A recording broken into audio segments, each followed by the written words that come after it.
La sclérose en plaques est une affection neurologique de plus en plus fréquente. Première cause d'handicap chez le sujet jeune, il touche davantage des femmes que des hommes, avec maximum de début de cas entre 20 ans et 40 ans. Comme toutes les autres maladies auto-immunes, les globules blancs, qui sont nos soldats de défense de l'organisme contre les éléments extérieurs, les microbes, les virus, se mettent à attaquer son propre corps. Dans la polyarthrite, ils vont se mettre à attaquer les articulations, dans le psoriasis, la peau, dans la maladie de Crohn, les intestins, et dans la sclérose en plaques, les nerfs et le système nerveux.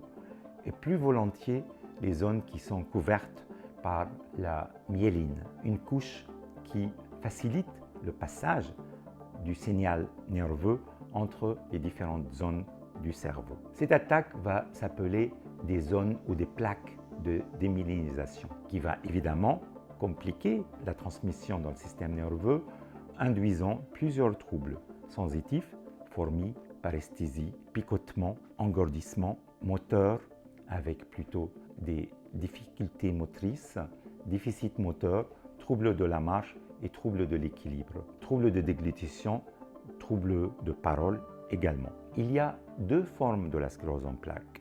La première évolue par poussée, à savoir une installation rapide de ces troubles neurologiques sur quelques jours, qui va induire donc une aggravation de l'état neurologique qui peut être suivie d'une récupération complète ou partielle, sans ou avec traitement.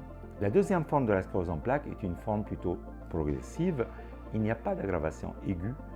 Il s'agit tout simplement d'une dégradation chronique, lente, invisible, mais qui va d'un mois à l'autre, d'une année à l'autre, induire plus de difficultés motrices sensitives du corps.